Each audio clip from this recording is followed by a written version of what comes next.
إن الحمد لله نحمده ونستعينه ونستغفره ونعوذ بالله من شرور أنفسنا ومن سيئات أعمالنا ومن يهده الله فلا مضل له ومن يضلله فلا هادي له وأشهد أن لا إله إلا الله وحده لا شريك له وأشهد أن محمدًا عبده ورسوله يا أيها الذين آمنوا اتقوا الله حق تقاته ولا تموتن إلا وأنتم مسلمون يا أيها الناس اتقوا ربكم الذي خلقكم من نفس واحدة وخلق منها زوجها وبث منهما رجالا كثيرا ونساء واتقوا الله الذي تساءلون به والأرحام إن الله كان عليكم رقيبا يا أيها الذين آمنوا اتقوا الله وقولوا قولا سديدا يصلح لكم أعمالكم ويغفر لكم ذنوبكم ومن يطع الله ورسوله فقد فاز فوزا عظيما أما بعد فإن خير الحديث كتاب الله وخير الهدي هدي محمد صلى الله عليه وسلم وشر الأمور محدثاتها وكل محدثة بدعة وكل بدعة ضلالة وكل ضلالة في النار فأعوذ بالله من الشيطان الرجيم بسم الله الرحمن الرحيم واعتصموا بحبل الله جميعا ولا تفرقوا واذكروا نعمة الله عليكم إذ كنتم أعداء فألف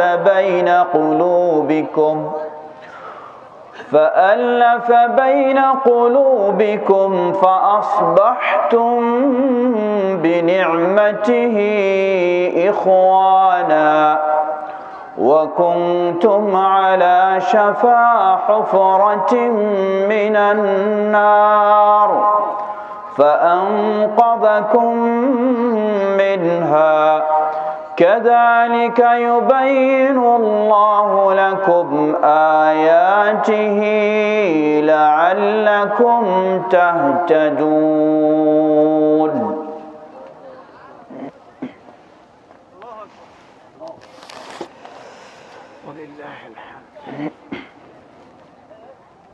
কাজিরবাগ বাইতুস সালাম জামিয়া মসজিদ কর্তৃক আয়োজিত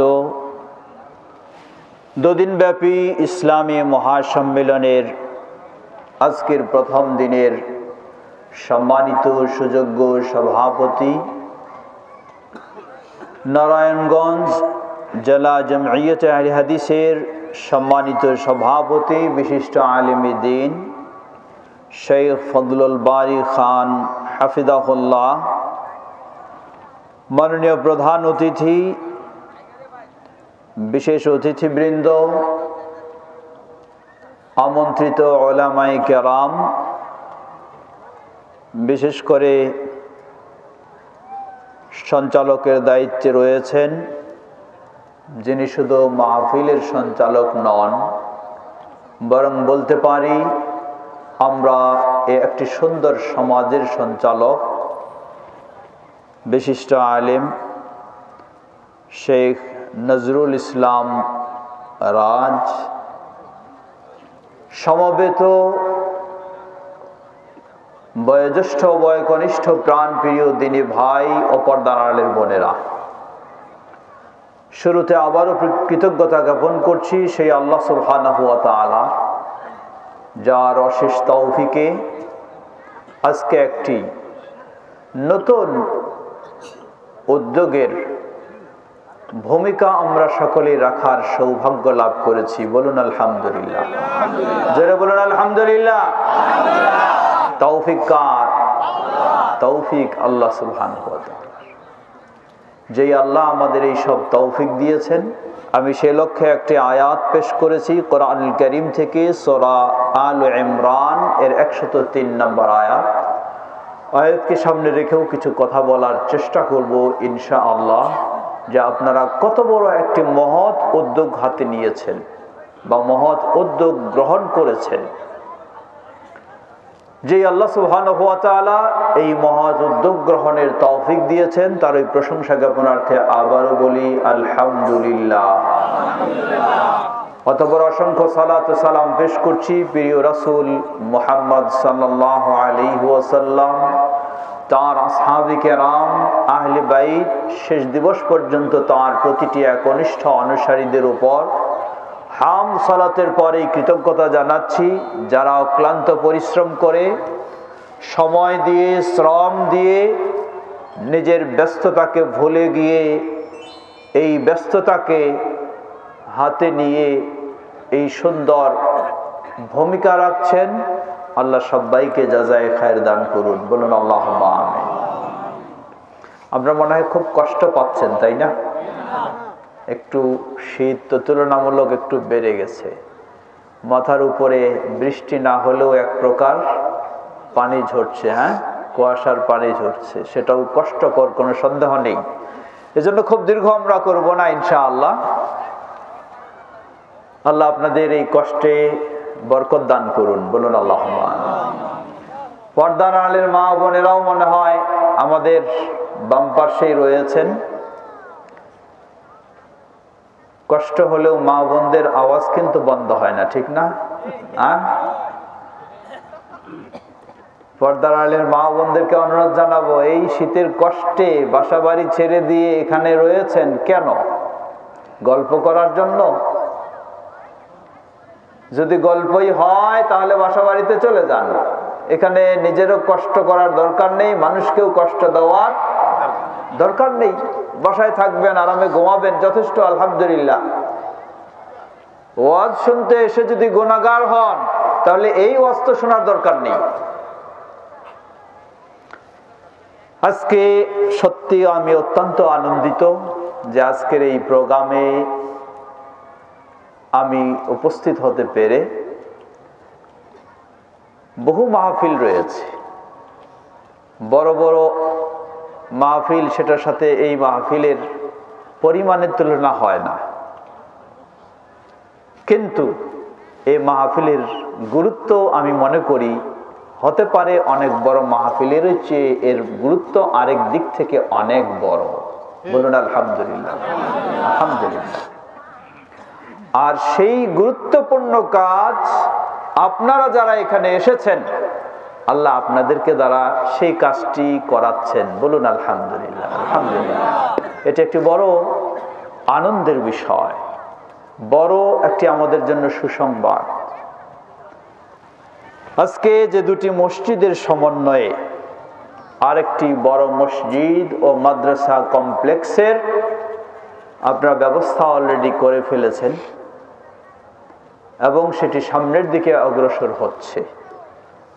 দোয়া করছি আল্লাহ রাব্বুল আলামিনের কাছে, আল্লাহ আপনাদের এই ভূমিকাকে, এই কর্মসূচিকে আল্লাহ কবুল করে নিন।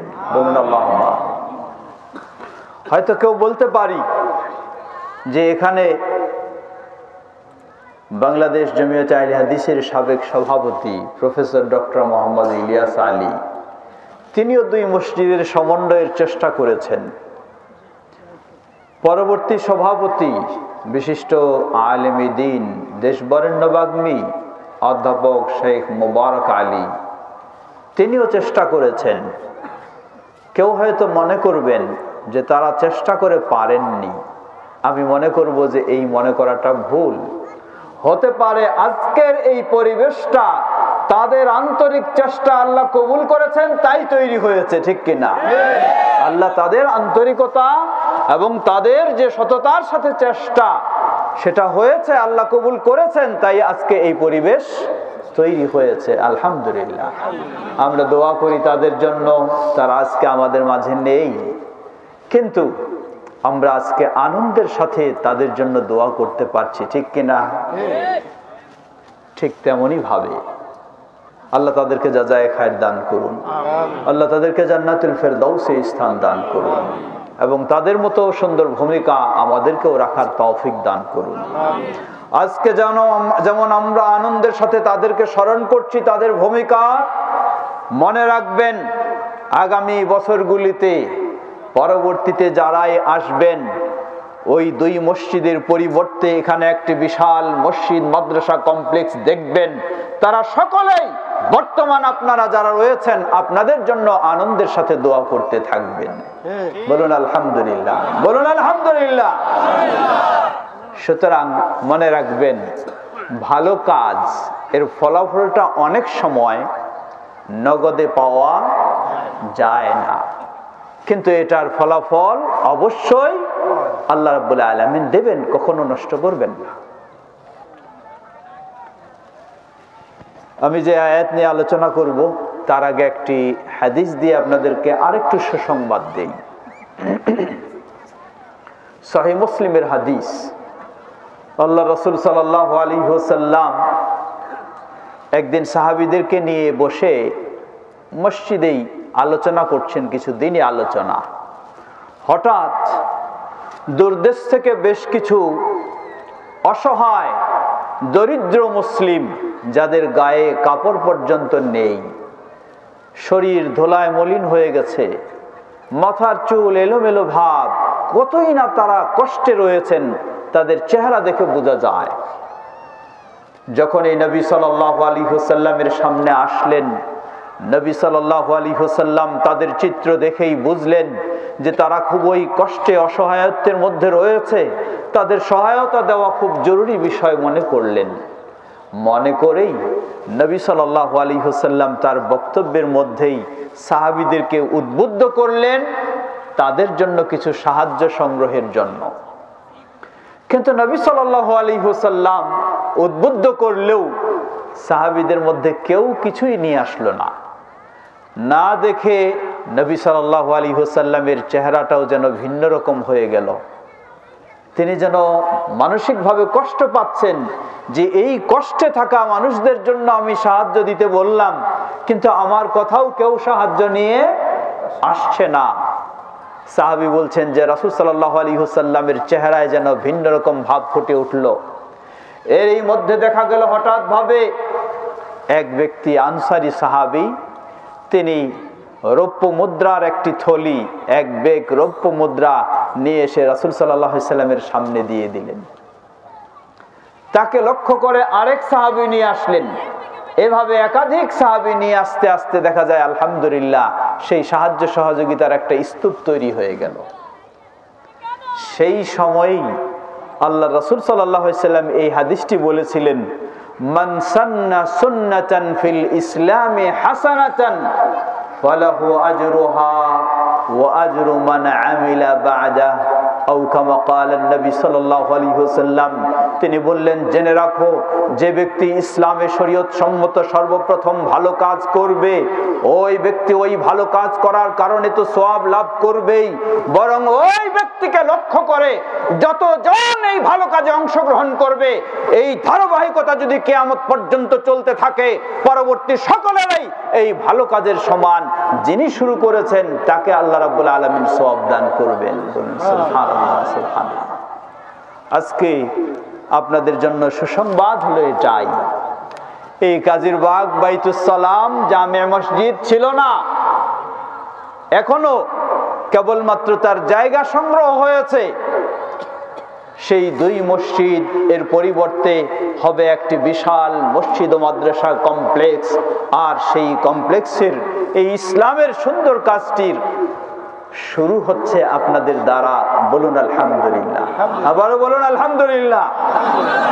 জেনে রাখবেন, আল্লাহ রাসূল সাল্লাল্লাহু আলাইহি ওয়াসাল্লামের সুসংবাদের আলোকে বলতে পারি নিশ্চিতভাবে, আপনারা যারা এই প্রথমে উদ্যোগ নিয়েছেন, শুরু করেছেন, এই কর্মসূচি হাতে নিয়েছেন, আপনাদের মাধ্যমে এই কাজ যখন সুন্দরভাবে দাঁড় হয়ে যাবে, অতঃপর কিয়ামত পর্যন্ত যতজনেই এই ঐক্যের কাজে সংশ্লিষ্ট হবে, এই ঐক্যের কাজে থাকবে, তাদের যত অবদান হবে সেই সকলের অবদানের সমান সওয়াব আল্লাহ রাব্বুল আলামিন আপনাদেরকেই দান করবেন। বলুন সুবহানাল্লাহ। অথচ আমরা তখন কেউ থাকবো না, চলে যাব, কিন্তু কবরে আমাদের এই সওয়াব পৌঁছতেই থাকবে। তাই আমি বলছিলাম যে আজকের এই মাহফিলে আমার উপস্থিত হওয়া বা অংশগ্রহণ করা এটি একটি আমার বড় আনন্দের বিষয়। আলহামদুলিল্লাহ।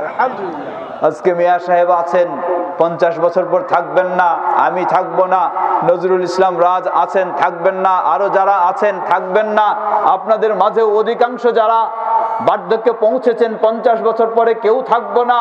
কিন্তু যত যুগে যুগে এই কমপ্লেক্স একটি যৌথ উদ্যোগকে বাস্তবায়ন করা হবে, পারস্পরিক কোনো ভুল বুঝাবুঝির পথ বন্ধ হয়ে থাকবে, আর এই ঐক্যবদ্ধভাবে সমাজটি এক সুন্দরভাবে চলতে থাকবে, ততদিন আমরা কবরে বসে এই সওয়াব ইনশাআল্লাহ পেতেই থাকবো ইনশাআল্লাহ।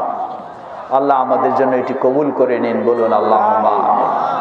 প্রিয় ভাইরা আমার, আপনারা লক্ষ্য করুন, নাম শুনেছেন আল্লামা আব্দুল্লাহিল কাফি আল কুরাইশি, নাম শুনেছেন না? বিক্ষিপ্ত বিচ্ছিন্ন সমাজগুলিকে ঐক্যবদ্ধ করলেন।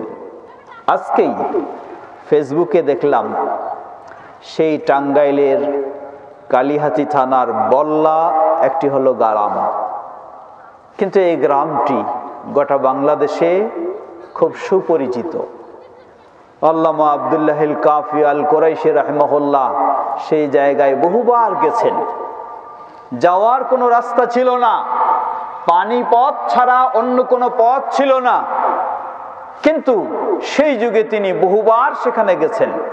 যেটা বললাম যে আজকেই দেখলাম ফেসবুকে, ওখানকার এক ছেলে তার ফেসবুকে স্ট্যাটাস দিয়েছে যে একজন ব্যক্তি 7 মসজিদের 7 ইট দিয়ে এক মসজিদ নির্মাণ করলেন, তিনি হলেন আল্লামা আব্দুল্লাহিল কাফি আল কুরাইশি। আর অথচ আজকে হচ্ছে আমরা এক মসজিদের ইট দিয়ে 7 মসজিদ নির্মাণের কাজ করছি। আছে না অনেকে? একটা ছোট্ট মাসআলাকে সমাজে লাগিয়ে দিয়ে, অতএব এই মাসলায় যদি তারা একমত না হয় তাদের মসজিদে তারা থাকবে, আমরা আলাদা গেলাম, আলাদা মসজিদ তৈরি করলাম। হচ্ছে না এই ধরনের সমাজে আমাদের? সেই ফেসবুকের লেখক এটাই ইঙ্গিত করেছে। আজকে আমাদের কিছু বক্তাও রয়েছেন যাদের বক্তব্যটাই এরকম, আমি বক্তব্য দিয়ে গেলাম, আমার বক্তব্যে যদি এই সমাজটা 2 ভাগে বিভক্তই না হয় তাহলে আমার বক্তব্য কিসের? লা হাওলা ওয়ালা কুওয়াতা ইল্লা বিল্লাহ। জেনে নিন, কোনো সন্দেহ নেই, অবশ্যই আপনার বক্তব্য হালাল হারামে বিভক্ত করবে, আপনার বক্তব্য ন্যায় অন্যায় বিভক্ত করবে, এতে কোনো সন্দেহ নেই। কিন্তু মুসলিমদের মাঝে আপনার বক্তব্য যদি মুসলিমদের ঐক্যবদ্ধ হয়ে থাকা সমাজকে বিভক্ত করে, তাহলে এই বক্তব্য হারাম ছাড়া কখনো হালাল হতে পারে না। কারণ আল্লাহ সুবহানাহু ওয়া তাআলা কোরআন খুলে দেখুন, শুরু থেকে শেষ পর্যন্ত সর্বত্রই কোরআন নির্দেশ দিচ্ছে মুসলিমদেরকে ঐক্যবদ্ধ হয়ে শক্তিশালী হওয়ার। নবী মুহাম্মদ সাল্লাল্লাহু আলাইহি ওয়াসাল্লামের সুন্নাহ লক্ষ্য করুন, সবই নির্দেশ দিচ্ছে মুসলিমদেরকে ঐক্যবদ্ধ হওয়ার। নবী মুহাম্মদ সাল্লাল্লাহু আলাইহি ওয়াসাল্লাম ওই মক্কা থেকে মদিনায় চলে গেলেন, মদিনায় গিয়ে কি পরিবেশ দেখলেন, সেই পরিবেশকে কেন্দ্র করে আয়াত নাজিল হলো। এই সেই সূরা আলে ইমরান 103 নম্বর আয়াত নাজিল হলো। মদিনার মানুষেরা তারা 2 গোত্রের মানুষ ছিল, প্রসিদ্ধ 2 গোত্র। এক গোত্র হলো আউস আরেক গোত্র হলো খাজরাজ। কিন্তু দুই গোত্র কখনো মিলেমিশে চলতে পারত না। এক গোত্র আরেক গোত্রের উপর কিভাবে প্রাধান্য বিস্তার করবে, এই ছিল তাদের চিন্তা। সব সময় এটাই চিন্তা, কোনো ছাড়ের সুযোগ নেই, কোনো ছোট হওয়ার সুযোগ নেই, নত হওয়ার সুযোগ নেই, আমাকে তার চেয়ে বড় হতেই হবে। যার ফলে যুগ যুগ ধরে এক গোত্র আরেক গোত্র থেকে হত্যার প্রতিশোধ নেওয়ার সমস্যাগুলি লেগেই থাকতো। আল্লাহ রাব্বুল আলামিন রাহমাতুল আলামিন, রাহমাতুল আলামিন কে? নবী মুহাম্মদ সাল্লাল্লাহু আলাইহি ওয়াসাল্লাম। তাকে মদিনায় নিয়ে এসে ওই দুই গোত্রের সেই কঠিন রেষারেষি, দ্বিধা, দ্বন্দ্ব, বিভক্তির পরিবেশকে সুন্দর করে ঐক্যবদ্ধ করলেন। বলুন আলহামদুলিল্লাহ। আল্লাহ রাব্বুল আলামিন ওই কথায় স্মরণ করে দিয়েছেন। সেই কথাটি আল্লাহ রাব্বুল আলামিন তার ভাষায় কোরআনে লিখে রেখেছেন, যাতে যুগে যুগে পৃথিবীর মুসলিমেরা এই আয়াত থেকে শিক্ষা নিয়ে তাদের মাঝে যেন ওই ধরনের পরিবেশ তৈরি না হয়, বরং ইসলামের অনুসারী হলে, ঈমানের ধারক বাহক হলে তার করণীয় কর্তব্য কি সে বিষয়টি যেন নিজেও উপলব্ধি করতে পারে, সে বিষয়টি আল্লাহ রাব্বুল আলামিন স্মরণ করে দিলেন। আল্লাহ বলছেন, واعتصموا بحبل الله جميعا ولا تفرقوا واذكروا نعمة الله عليكم إذ كنتم أعداء فألف بين قلوبكم فأصبحتم بنعمته إخوانا وكنتم على شفا حفرة من النار فأنقذكم منها। আল্লাহ রাব্বুল আলামিন প্রথমে দুটি নির্দেশ দিলেন, এরপরে পূর্বের প্রেক্ষাপট আর বর্তমানের প্রেক্ষাপট স্মরণ করে দিলেন। আল্লাহ বললেন, ওয়াতাসিমু বিহাবলিল্লাহ জামিআ, ঐক্যবদ্ধ হয়ে দৃঢ়ভাবে আল্লাহর রশিকে তোমরা আঁকড়ে ধরো। এটার ব্যাখ্যা পরে করব। দ্বিতীয় নির্দেশ, ওয়ালা তাফাররাকু, তোমরা কখনো বিভক্ত হয়ো না, কখনো বিভক্ত হয়ো না। এরপরে স্মরণ করে দিচ্ছেন, আল্লাহ বললেন, ওয়াযকুরু নি'মাতাল্লাহি আলাইকুম, তোমাদের প্রতি আল্লাহর নিয়ামতকে স্মরণ করো। ইয কুনতুম আ'দাআ, যখন তোমরা পরস্পরে ছিলে শত্রু, একজন আরেকজনের শত্রু, বন্ধু কেউ নয়, মিত্র কেউ নয়, শত্রু। ফাআল্লাফা বাইনা কুলুবিকুম, তোমাদের হৃদয়ের সম্পর্ক তৈরি করে দিলেন।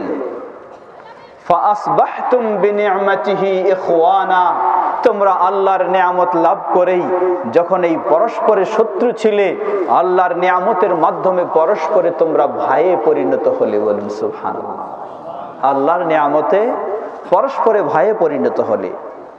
ওয়া কুনতুম আলা শাফা হুফরাতিম মিনান নার, পরস্পরের শত্রুতা থাকার কারণে একে অপরের প্রতি অন্যায় আর অন্যায় বৃদ্ধি হতে হতে তোমরা যেন জাহান্নামের কিনারায় পৌঁছে গিয়েছিলে। ফাআনকাদাকুম মিনহা, আল্লাহ রাব্বুল আলামিন ইসলামের মাধ্যমে তোমাদের মাঝে ঐক্য, ভ্রাতৃত্ব দিয়ে সেই জাহান্নামের কিনারা থেকে তোমাদেরকে মুক্ত করলেন। কাযালিকা ইউবাইয়িনুল্লাহু লাকুম আয়াতিহি লাআল্লাকুম তাহতাদুন, এভাবেই আল্লাহ রাব্বুল আলামিন তোমাদেরকে তার নিদর্শন আয়াতসমূহের বর্ণনা দিয়ে থাকেন। লাআল্লাকুম তাহতাদুন, যাতে তোমরা হেদায়েত প্রাপ্ত হতে পারো। এর মানে ঐক্যবদ্ধ হয়ে থাকার নাম হলো কি? হেদায়েত। এখানে আল্লাহ বলছেন ঐক্যবদ্ধ হয়ে থাকার নাম হেদায়েত, আর বিভক্ত হওয়ার নাম হেদায়েতের বিপরীত। প্রিয় ভাইরা আমার, এই সেই মদিনার পরিবেশ লক্ষ্য করুন। নবী মুহাম্মদ সাল্লাল্লাহু আলাইহি ওয়াসাল্লাম, এই আয়াত নাজিল হলো কখন? এটিও মনে রাখবেন, আয়াত নাজিল হয় যখন ওই মক্কায়, মদিনায় ইসলামের মাধ্যমে পরস্পরে ভ্রাতৃত্ব ঐক্য তৈরি হয়ে গেল। মুনাফিক মার্কা কিছু মানুষ অতীতের কথা স্মরণ করে দিয়ে আবার মুসলিমদের মাঝে ফাটল ধরানোর চেষ্টা করলো। মনে রাখবেন, কথাটি ভালো করে খেয়াল রাখবেন। কিছু মুনাফিক তারা আউস গোত্রকে কিছু খোঁচা মারে, ও তোমরা তো এইরকম ছিলে, আজকে এরকম কেন হয়ে গেলে। খাজরাজকে আবার কিছু খোঁচা মারে, তোমরা তো এই ধরনের ছিলে, আজকে কেন এরকম হয়ে গেলে। অর্থাৎ তাদের ঐক্য নষ্ট করার জন্য আবার কি করে, এই ধরনের একজনের কথা আরেকজনকে দিয়ে ঐক্য নষ্ট করার চেষ্টা করলেই আল্লাহ রাব্বুল আলামিন সেই মদিনার মুসলিমদেরকে স্মরণ করে দিলেন, তোমরা কি ভুলে গেছো তোমাদের সেই অতীতের কথা, যখন তোমরা জাহান্নামের কাছে পৌঁছে গেছিলে।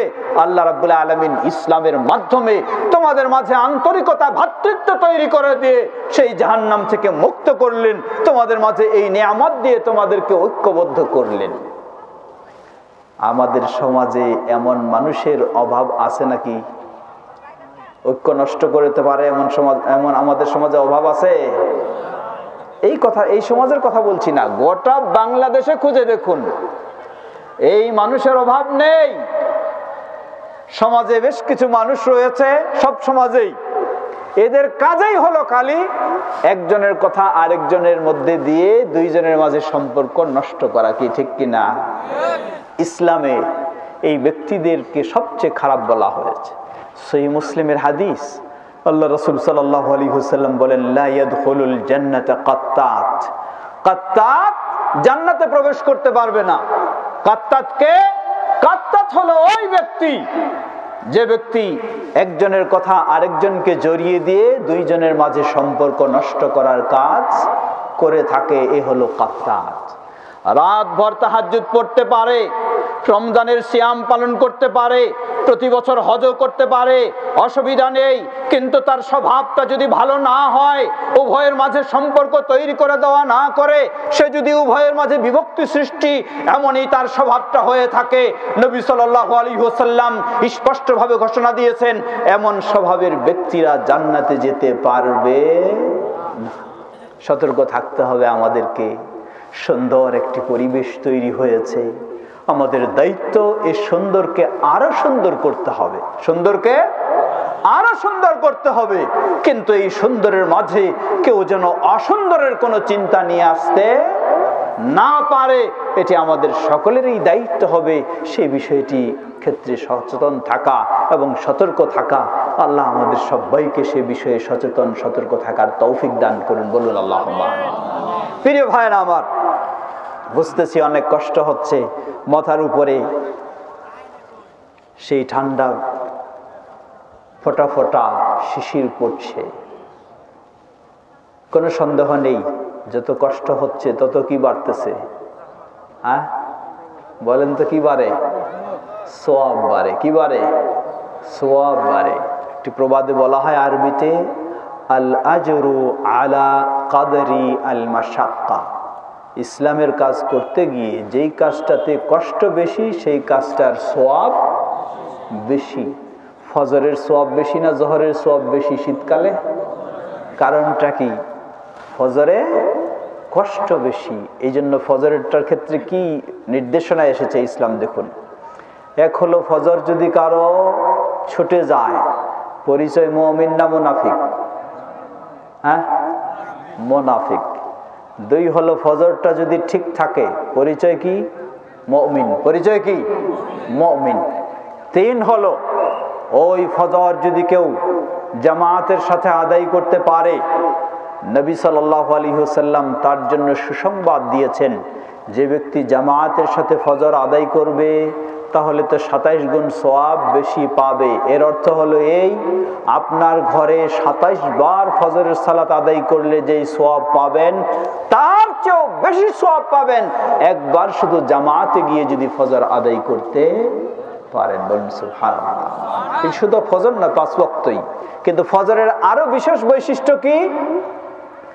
রাসূল সাল্লাল্লাহু আলাইহি ওয়াসাল্লাম বলেন, ফজরের সালাত কেউ যদি জামাতের সাথে আদায় করে, কাআন্নাহু কামাল লাইলা কুল্লাহ, অর্থাৎ যে ব্যক্তি এশার সালাত জামাতের সাথে আদায় করবে, তাহলে অর্ধ রাত পর্যন্ত কেউ যদি নফল সালাত আদায় করে, এতে যে সওয়াব লাভ করবে, এশার সালাত জামাতের সাথে আদায় করলে ওই ব্যক্তিকে আল্লাহ রাব্বুল আলামিন এমনিই অর্ধ রাত সালাত আদায় করার সমান সওয়াব দান করবেন। আবার যদি ফজরের সালাত জামাতের সাথে আদায় করে, তাহলে ওই মধ্যরাত থেকে শুরু করে শেষ রাত পর্যন্ত ওই গভীর সময়, যেই সময়টি হলো দোয়া কবুলের সময়, যেই সময়টিতে আল্লাহ রাব্বুল আলামিন পৃথিবীর আসমানে অবতরণ করে, আল্লাহ রাব্বুল আলামিন ঘোষণা দিয়ে থাকেন, কেউ কি আছো আমার কাছে ক্ষমা চাইবে, কেউ কি আছো আমার কাছে রিজিক চাইবে, কেউ কি আছো আমার কাছে ক্ষমা চাইবে, আমি তাকে ক্ষমা করে দেব, কেউ কি আছো আমার কাছে রিজিক চাইবে, আমি তাকে রিজিক দেব, কেউ কি আছো আমার কাছে ইত্যাদি ইত্যাদি চাইবে, আমি তাকে তা দেব।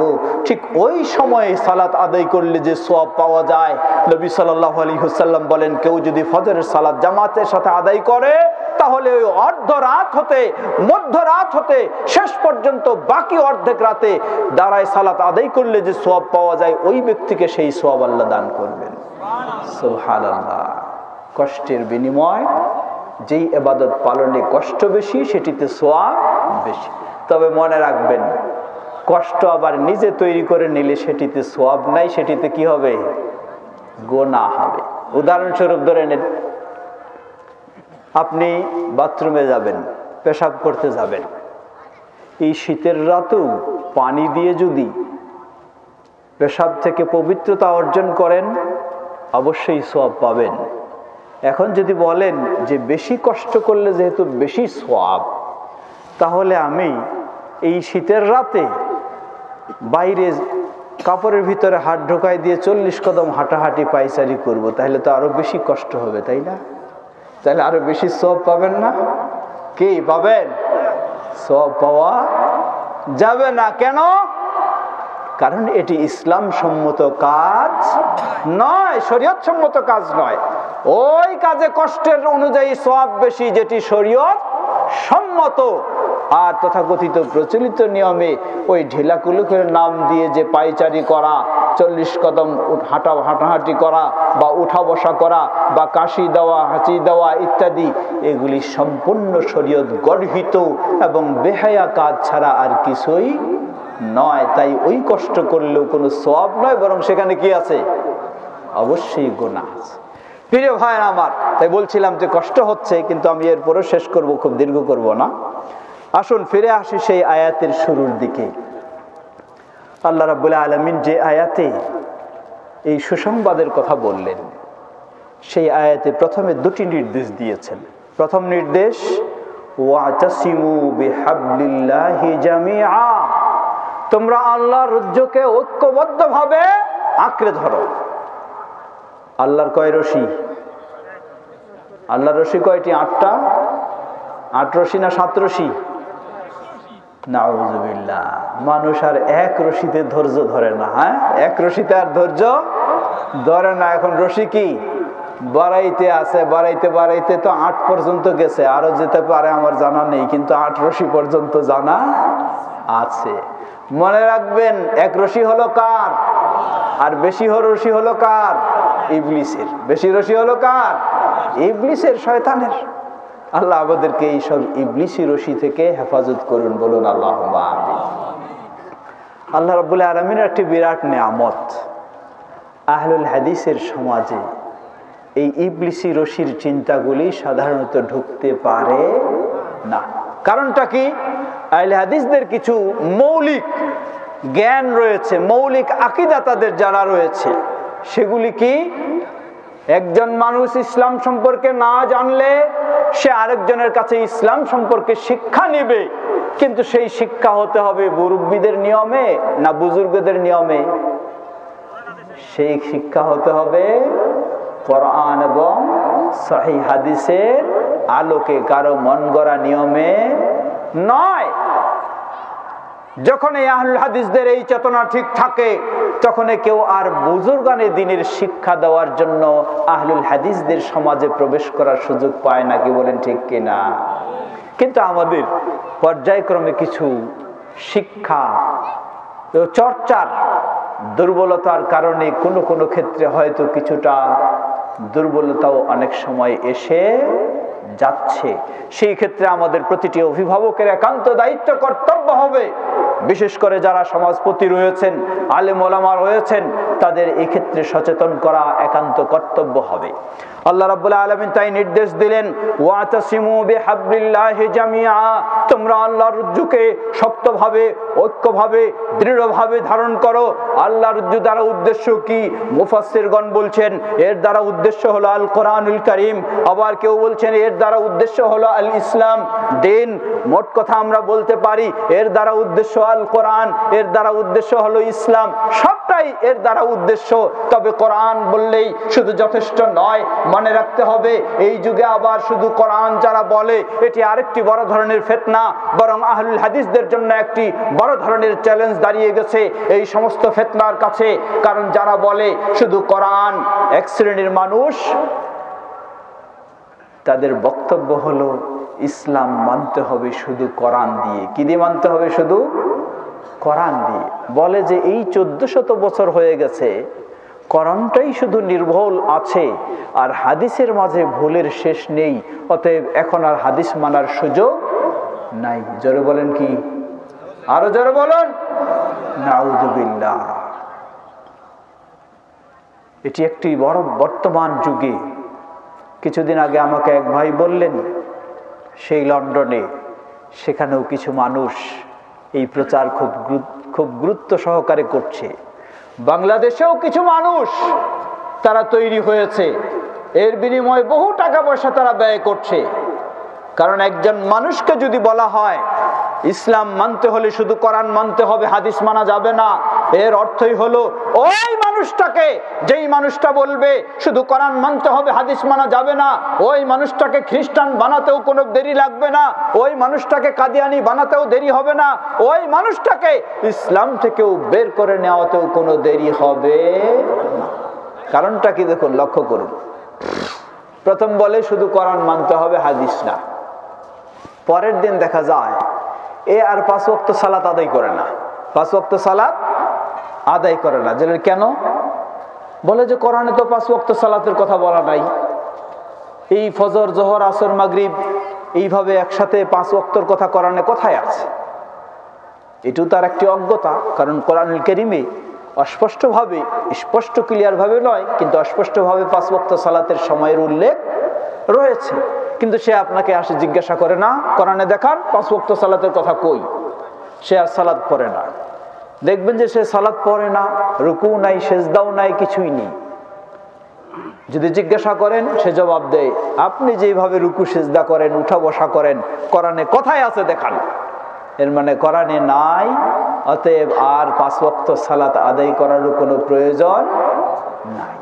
এভাবে একজন মানুষকে বেনামাজি বানানো, এভাবে একজন মানুষকে ইসলামের সব বিষয়গুলি থেকে দূরে সরার একটি চরম, একটি বড় ধরনের ষড়যন্ত্র চলছে। সেটির মূল হলো যে ইসলাম মানতে হবে শুধু কোরআন দিয়ে, হাদিস দিয়ে নয়। তাই আমরা বলবো এখানে আল্লাহর রজ্জুকে ঐক্যবদ্ধভাবে ধারণ করতে বলা হয়েছে। এর অর্থ যখন কোরআন বলবো, কোরআন মানেই হলো কোরআন বলে দিচ্ছে। বরং স্পষ্ট লক্ষ্য করুন আল্লাহ রাব্বুল আলামিন একাধিক সূরায়, সূরা নিসা 65 নম্বর আয়াতে স্পষ্ট বলে দিলেন, যে ব্যক্তি বলবে নবী মুহাম্মদ সাল্লাল্লাহু আলাইহি ওয়াসাল্লামের হাদিসের সিদ্ধান্ত মেনে নিতে সে রাজি নয়, আল্লাহ রাব্বুল আলামিন স্পষ্টভাবে বললেন ফালা ওয়া রাব্বিকা লা ইউমিনুন, সে ব্যক্তি কখনো ঈমানদার হতে পারে। কোরআনেই বলে দিচ্ছে যে বলবে হাদিস মানবে না, শুধু কোরআন মানবে, কোরআনেই বলে দিচ্ছে সে কখনো মুমিন হতে পারে না। মুমিন হতে হলে অবশ্যই কোরআন মানতে হবে, কোরআনের সাথে নবী মুহাম্মদ সাল্লাল্লাহু আলাইহি ওয়াসাল্লামের হাদিস মানতে হবে। তবে হাদিস মানার ক্ষেত্রে সতর্ক থাকতে হবে। কেউ খালি হাদিস বললেই যথেষ্ট নয়, বরং হাদিসটি যেন কি হয়, যারা বলেন কি হয়, পর্দার আড়ালে যারা আছেন, রাত যত গভীর হচ্ছে আপনাদের আওয়াজটা মনে হয় তত বেশি হচ্ছে নাকি? পর্দার আড়ালে যে বোনেরা আছেন, হয় আওয়াজ বন্ধ করবেন, নাই আপনারা বাসায় চলে যাবেন।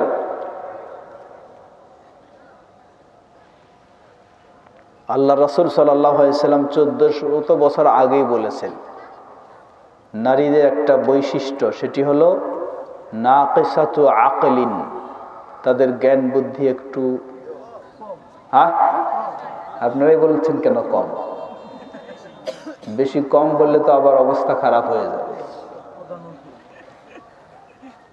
বলার পরেও বুঝে আসে না কেন, এখানে থাকার কি দরকার কষ্ট করে এই শীতের মধ্যে? বক্তব্য ভালো লাগে না, চলে যান, কিন্তু বসে থাকতে তো হবে না। আমরা বললাম মানতে হবে, এই কোরআনই বলে দিচ্ছে যে বলবে শুধু কোরআন মানতে হবে, হাদিস মানা যাবে না, তাহলে সে মুমিন হতে পারে না। অনেক আয়াতে আল্লাহ রাব্বুল আলামিন স্পষ্ট করে দিয়েছেন, সেদিকে যাচ্ছি না, সময় যেহেতু কম। মনে রাখতে হবে ইসলাম মানেই হলো কোরআন এবং হাদিস, আর হাদিস মানেই হলো হাদিসটি হতে হবে সহিহ। এটি হলো ইসলামের নীতি।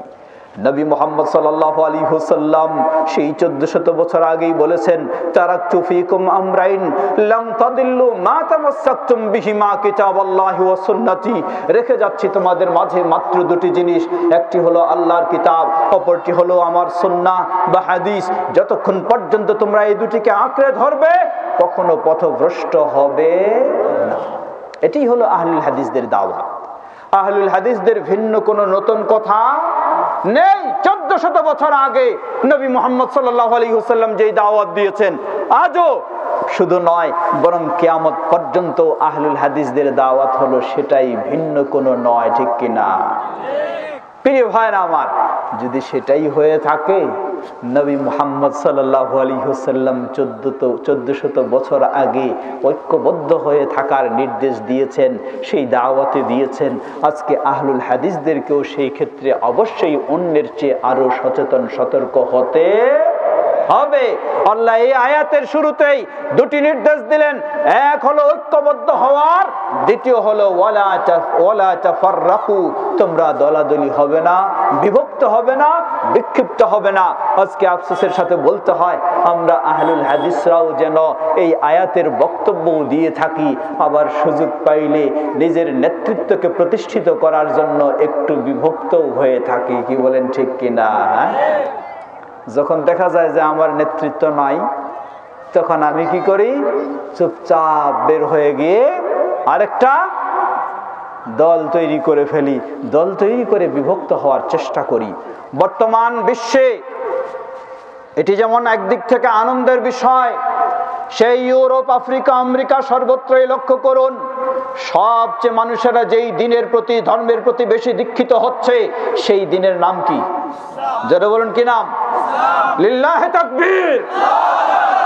এভাবেই ইসলামের প্রতি মানুষ দীক্ষিত হবেই হবে ইনশাআল্লাহ। আরো আনন্দের বিষয় হলো, ইসলাম এর প্রতি মানুষ বিভিন্নভাবে দাওয়াত দেয়, কিন্তু এই উন্নত প্রযুক্তির যুগে মানুষ আর অন্ধ হয়ে বসে থাকতে চায় না, মানুষ আর বোকা হয়ে বসে থাকতে চায় না। সকলেই নিজের ভাষা দিয়েও এখন কোরআন ও হাদিস পড়ার সুযোগ পায়, যার ফলে এই যুগে যারা ইসলামে দীক্ষিত হচ্ছে, ইউরোপ, আমেরিকা, আফ্রিকা যেখানেই বলুন না কেন, সকলেই কোনো মাযহাবের আলোকে নয়, কোনো তরিকার আলোকে নয়, কোরআন ও সহিহ হাদিস অধ্যয়ন করে সেই আলোকেই তারা ইসলামের দিকে দীক্ষিত হচ্ছে। বলুন আলহামদুলিল্লাহ। যারা বলেন আলহামদুলিল্লাহ। মূলত আজকে আহলুল হাদিসদের দাওয়াত হলো এটাই, সেই দাওয়াতেই চলছে। বাংলার বুকেও লক্ষ্য করুন, ওই সেই দক্ষিণবঙ্গের যে সমস্ত অঞ্চলগুলিতে আহলুল হাদিস এক সময় খুঁজে পাওয়া যায়নি, আহলুল হাদিসদের কোনো বক্তব্য সেদিকে দেওয়ার সুযোগ দেয়নি, কোনো আহলুল হাদিস আলেমদেরকে সেদিকে প্রবেশ করার সুযোগ দেওয়া হয় নাই। কিন্তু এই উন্নত প্রযুক্তির যুগে, অনলাইনের যুগে, ইন্টারনেটের যুগে, মিডিয়ার যুগে আর কখনো কাউকে বাধা দিয়ে রাখা যায় না। ঢাকায় যদি আহলে হাদিস আলেম বক্তব্য রাখে, এই নারায়ণগঞ্জে যদি আহলে হাদিস আলেম বক্তব্য রাখে, সেটি ওই দক্ষিণবঙ্গ কেন, ইউরোপ, আমেরিকা, আফ্রিকা পর্যন্ত সর্বত্রই অনলাইনে খুব দ্রুত ছড়িয়ে যাচ্ছে। ঠিক কিনা?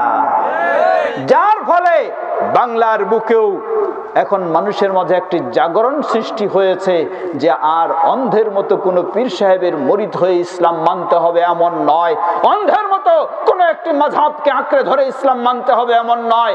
একজন মুসলিম হিসাবে ইসলাম মানতে হবে কোরআন এবং সহিহ হাদিসের আলোকে। লিল্লাহি তাকবীর, লিল্লাহি তাকবীর। আজকে বাংলার বুকেও সেই জাগরণ তৈরি হয়েছে, আলহামদুলিল্লাহ। যতই জাগরণ ততই অন্যদের আবার বিদ্রুপ, অন্যদের প্রতিবাদের ঝড় তৈরি হয়েছে। এই অনলাইনে দেখুন আহলুল হাদিসদের বিরুদ্ধে কত রকমের অশালীন গালিগালাজ দিয়ে বক্তব্য আছে না, হিসাব নেই। কত রকমের ভিত্তিহীন মিথ্যা কথা বলে যাচ্ছে।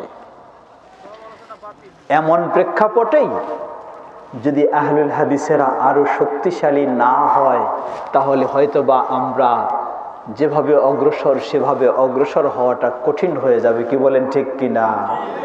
তাই আজকে এই উন্নত প্রযুক্তির যুগে যখন এভাবে একটি জাগরণ সৃষ্টি হয়েছে, কিভাবে আহলুল হাদিসদেরকে থামানো যায়, একদিকে জঙ্গি অপবাদ দেওয়া, আরেকদিকে উগ্রপন্থী অপবাদ দেওয়া, আরেকদিকে কত কিছু অপবাদ দেওয়া।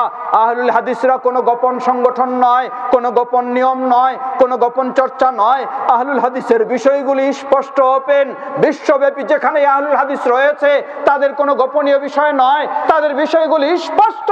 ওই 1400 বছর আগে নবী মুহাম্মদ সাল্লাল্লাহু আলাইহি ওয়াসাল্লাম যেভাবে ইসলামের কথা বলেছেন, খোলাফায়ে রাশিদিন যেভাবে কথা বলেছেন, 1300 বছর আগে ইমাম আবু হানিফা রাহিমাহুল্লাহ, ইমাম মালিক, ইমাম শাফি, ইমাম আহমদ বিন হাম্বল রাহিমাহুল্লাহ যেভাবে ইসলামের দাওয়াত দিয়েছেন, কোরআন এবং সুন্নাহর আলোকে ইসলাম মেনে চলার আহলুল হাদিসদের দাওয়াত হলো সেভাবেই স্পষ্ট। কি বলেন, ঠিক কিনা? সেভাবেই স্পষ্ট, কোনো গোপনের সুযোগ নেই। তাই তারা এই সব কিছু দিয়ে যখন পারে না, তখন এখন চিন্তা করে আহলুল হাদিসদেরকে যদি বিভক্ত করে এক ভাগের বিরুদ্ধে আরেক ভাগকে লাগায় দেওয়া যায় তাহলে আহলুল হাদিসদেরকে দমন করা যাবে, ঠিক কিনা? এই চিন্তা চলছে। সেই ক্ষেত্রে আহলুল হাদিসদেরকে ভুলে গেলে চলবে না, সজাগ হতে হবে। ওই 1946 সালের কথা স্মরণ করুন। সেই সময়ে, সেই যুগেও যখন আহলুল হাদিস ছিল এই বাংলার বুকে বিক্ষিপ্ত হয়ে ছড়িয়ে ছিটিয়ে নিভু নিভু করে দুর্বল ভাবে চলছিল, আল্লামা আব্দুল্লাহিল কাফি আল কুরাইশি রাহিমাহুল্লাহ সেই যুগে আহলুল হাদিসদেরকে খুঁজে বেরিয়ে গোটা বাংলার বুকে যেখানে যেখানে ছিল সকলের কাছে সম্ভব অনুযায়ী তিনি গিয়ে ভ্রমণ করে তাদেরকে জাগ্রত করে ঐক্যবদ্ধ করে একটি প্ল্যাটফর্ম তাদেরকে উপহার দিয়েছেন। সেই প্ল্যাটফর্মের নাম হলো জমিয়তে আহলে হাদিস। বলুন আলহামদুলিল্লাহ। আল্লাহ তাদেরকে জান্নাতুল ফেরদাউস নসিব করুন। বলুন আল্লাহ। প্রিয় ভাইরা আমার, সেই প্ল্যাটফর্ম আজও আপনাকে স্মরণ করে দিচ্ছে মানুষের একজন আরেকজনের বুঝের কম বেশি হতে পারে, এটি অসম্ভব নয়। ছোট্টখাটো খুঁটি কোনো মাসআলার ক্ষেত্রে ভিন্নতাও থাকতে পারে, অসম্ভব নয়। সাহাবায়ে কেরামদের যুগেও ছিল, কিন্তু নেতৃত্ব নিয়ে দলাদলি নিয়ে বিভক্তি হওয়া সাহাবায়ে কেরামদের যুগে কখনো ছিল না। অতএব এক আলেম আরেক আলেমের কোনো মাসআলার ক্ষেত্রে বুঝের ভিন্নতা থাকলেও এ কারণে আমাদেরকে ভিন্ন দল তৈরি করে আমাদের মাঝে বিভক্তি সৃষ্টি করে নিজেদেরকে দুর্বল করে ফেলা, এটি একটি আমাদের ভুল কাজ ছাড়া কিছুই নয়। আসুন সেই সব ভুল ভুলে গিয়ে আমরা যেন আল্লাহর সন্তুষ্টি অর্জনের উদ্দেশ্যে, আমাদের সফলতার উদ্দেশ্যে, আমাদের আরো গোটা বাংলার বুকে সকলেই যেন কোরআন ও সহিহ হাদিসের আলোকে সঠিক ইসলাম মেনে চলতে পারে, সেই দাওয়াত যেন আমরা ছড়িয়ে দিতে পারি, সেই কার্যক্রম যেন আরো বেগবান হিসেবে করতে পারি, সে লক্ষ্যেই আমরা যেন সকলে ঐক্যবদ্ধ হয়ে কাজ করতে পারি। আজকের এই সেই কাজিরবাগ বাইতুস-সালাম জামে মসজিদ যেন সেই আহ্বানে জানাচ্ছে। কি বলেন, ঠিক কিনা? আমাদের যতদিনের এই সেই ভিন্নতা থাকুক, ওই ভিন্নতার কথা আর স্মরণ করা যাবে না, সেগুলিকে ভুলে গিয়ে আমাদেরকে ঐক্যবদ্ধ হয়ে সামনে অগ্রসর হতে হবে। তাহলে এটাই হবে আমাদের জন্য সফলতা, এটাই হবে আমাদের পরবর্তী প্রজন্মের জন্য অগ্রসর হওয়ার একটি পথ। আমরা যেন সেই পথেই হাঁটতে পারি। আল্লাহ আমাদের সবাইকে সে তৌফিক দান করুন। আনন্দের সাথে বলতে চাই, আজকে 28শে জানুয়ারি শেষ হলো বাংলাদেশ জমিয়তে আহলে হাদিস কিভাবে উদ্যোগ নিচ্ছে দেখুন। গোটা বাংলাদেশে আহলে হাদিস মাদ্রাসাগুলি বিভিন্ন চাপের মুখে রয়েছে। প্রশাসনিকভাবে কোনো মাদ্রাসাকে ছেড়ে দেওয়া হবে না, অবশ্যই তাকে প্রশাসনের নিয়ন্ত্রণের মধ্যে আসতেই হবে। সেটি আলিয়া মাদ্রাসা হিসাবে হোক অথবা দেওবন্দি নিসাব অনুযায়ী কওমি মাদ্রাসার মধ্যে যাক। এমন প্রেক্ষাপটে আহলুল হাদিসের মাদ্রাসাগুলিকে সুন্দরভাবে মানসম্মত গড়ে তুলতে চাইলে আমাদের জন্য অপরিহার্য কর্তব্য হলো বাংলাদেশ জমিয়তে আহলে হাদিস 2008 সালে আহলে হাদিস তালিমি বোর্ড প্রতিষ্ঠা করেছে। বলুন আলহামদুলিল্লাহ। লক্ষ্য করুন, বাংলাদেশ জমিয়তে আহলে হাদিসের গঠনতন্ত্রে এই আহলে হাদিস তালিমি বোর্ড প্রায় 60 বছর 70 বছর আগে আল্লামা আব্দুল্লাহ আল কাফি আল কুরাইশি রাহিমাহুল্লাহ সে বিষয়টিকে তিনি গঠনতন্ত্রে লিখে গেছেন। বলুন আলহামদুলিল্লাহ। কত বছর আগে চিন্তা করেছেন, যখন আহলে হাদিসদের মাদ্রাসা হয়তো খুঁজে তেমন পাওয়া যায়নি, কিন্তু সেই সময় তিনি চিন্তা করেছেন। 2008 সাল থেকে হয়ে এই 2020 সাল কেবল শেষ হলো। 20 সালের শিক্ষাবর্ষ অনুযায়ী আজকে আমাদের দাওরা হাদিস মাদ্রাসাগুলি, বাংলাদেশে উল্লেখযোগ্য যে দাওরা হাদিস মাদ্রাসাগুলি, সেগুলির বোর্ড পরীক্ষা আজকে সম্পন্ন হলো আলহামদুলিল্লাহ। সামনে চলছে প্রায় বাংলাদেশে 800 অধিক সেই ছোট থেকে বড় পর্যন্ত মাদ্রাসা, আহলুল হাদিসদের মাদ্রাসা, সেগুলিকে তালিকাবদ্ধ করে নিবন্ধনের কার্যক্রম চলছে বাংলাদেশ জমিয়তে আহলে হাদিস কর্তৃক পরিচালিত আহলে হাদিস তালিমি বোর্ডের অধীনে আলহামদুলিল্লাহ। সুন্দর সিলেবাস। আপনি একটা মাদ্রাসা তৈরি করবেন, এই সেই আপনার বাইতুস সালাম জামি মসজিদ কমপ্লেক্স, মাদ্রাসা কমপ্লেক্স করবেন, মাদ্রাসা চালু করবেন, চিন্তায় পড়বেন যে কোন সিলেবাস দিয়ে পড়াবো। আহলে হাদিস আলেম তৈরি করতে হলে সিলেবাস খুঁজে পাবেন না। আলহামদুলিল্লাহ, আপনার জন্য বাংলাদেশ আহলে হাদিস তালিমি বোর্ড সিলেবাস প্রস্তুত করে রেখেছে, মানসম্মত সিলেবাস। বলুন আলহামদুলিল্লাহ। পাঠ্যপুস্তক সিলেবাস পেলেন, পাঠ্যপুস্তক পাবেন না। আলহামদুলিল্লাহ, বোর্ড কর্তৃক পাঠ্যপুস্তক যেগুলি বাংলাদেশে পাওয়া যায় না, সেগুলি নিজেই প্রিন্ট করে মুদ্রণ করে প্রকাশের ব্যবস্থা করে সরবরাহ করা হচ্ছে আলহামদুলিল্লাহ। শিক্ষক ভালো মানের খুঁজে পাবেন না, বোর্ড সেই ধরনের শিক্ষক প্রশিক্ষণের ব্যবস্থা শুরু করেছে আলহামদুলিল্লাহ, যাতে আমাদের শিক্ষকদেরকে আরো প্রশিক্ষণ দিয়ে তাদেরকে আরো মানসম্মত করা যায়, যোগ্য শিক্ষক হিসেবে গড়ে তোলা যায়। সেই দাওয়াতেই আপনাদেরকে জানাচ্ছি, আসুন আমরা যতই ঐক্যবদ্ধ হয়ে চলব, ততই আমাদের কাজগুলিকে আরো সুন্দরভাবে সম্পাদন করতে পারবো। আল্লাহ আমাদের সবাইকে সে তৌফিক দান করুন। বলুন আল্লাহুম্মা আমিন। কথা দীর্ঘ করতে চাচ্ছি না, যেহেতু অনেক কষ্টের মধ্যে আপনারা রয়েছেন, বেশি কষ্ট দেওয়াটাও ঠিক নয়। আবার কালকে তো মাহফিল রয়েছে, আমাদের বিশিষ্ট ওলামায়ে কেরাম তারা থাকবেন, কালকেও আপনারা বক্তব্য শুনবেন। পরিশেষে আমি আবারও স্মরণ করে দিচ্ছি, এই পর্যায়ে প্রাথমিক পর্যায়ে এই বাইতুস সালাম জামিয়া মসজিদ ও মাদ্রাসা কমপ্লেক্সের যে উদ্যোগ যারা নিয়েছেন, তারা সত্যি আল্লাহ রাব্বুল আলামিনের কাছে বিরাট জাযা পাবেন, এবং আমরা চলে গেলেও এর সওয়াব আমরা পেতে থাকবো ইনশাআল্লাহ। আল্লাহ আমাদেরকে সেভাবেই শক্তিশালী হয়ে ঐক্যবদ্ধ হয়ে কাজ করে চলার তৌফিক দান করুন।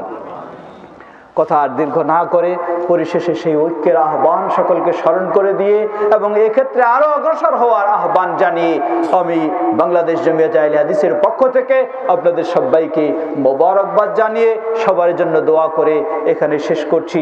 আল্লাহ আমাদের সকল অসুস্থ ব্যক্তিদেরকে পরিপূর্ণ সুস্থতা দান করুন। যারা আমাদের প্রিয়জন বিদায় নিয়ে চলে গেছেন, সে মুসলিমদের ভুল ত্রুটি ক্ষমা করে তাদেরকে জান্নাতুল ফেরদাউস নসিব করুন। এই ঐক্যবদ্ধ পরিকল্পনায় যারা দায়িত্ব পালন করেছেন, ভূমিকা রেখেছেন, আল্লাহ সবাইকে জাযায়ে খায়ের দান করুন।